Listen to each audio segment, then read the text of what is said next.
carefully scraped off the birth date on the check and changed it to my own. Then I pasted on my name, took out a model airplane I'd soaked in water beforehand, peeled off the airline logo, and stuck it on the check. Finally, I pressed it flat in a book. Just like that, I'd forged a crude but functional airline paycheck. I took it to the bank to cash it. For most people, successfully cashing this check would be quite difficult, but for me, it was as easy as breathing. Because not only did I have a handsome face, I knew exactly what kind of person was easiest to fool. After some careful observation, I zeroed in on a pretty female teller who looked like she'd be a total sucker for charm. Welcome to Miami Mutual Bank. How may I help you? My name is Frank Taylor. I'm a co-pilot for Pan Am. I'd like to cash this check here, and then I'd like to take you out for a steak dinner.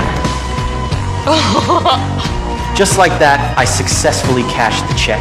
After that first success, there was no stopping me. I started buying model planes in bulk, mass-producing fake checks, then heading to the airport to cash them. I specifically targeted attractive rookie employees. Before long, I'd infiltrated the bank's inner circle and learned from these women that banks had machines to verify check authenticity. So I bid on and won a decommissioned verification machine at a high price, brought it home, and studied it carefully. Then I created fake checks that even the machine couldn't detect.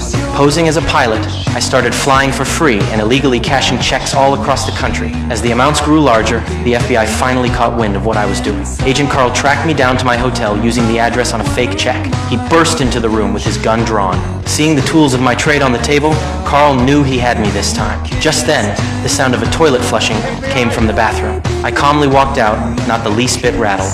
I smoothly pretended to be with the intelligence agency, claiming I was also after this same criminal. Relax! You're late, all right? My name's Alan, Barry Allen, United States Secret Service. Your boy just tried to jump out the window. My partner has him in custody. I don't know what you're talking about. Carl didn't buy it at first, but seeing how composed I was and watching me hand over my entire wallet for inspection, he started to have doubts. Just as Carl was about to open the wallet, I stopped him and pulled him over to look out the window. Look out the window. My partner's walking into the car as we speak. Look. Old guy almost pissed in his pants when I came through the door.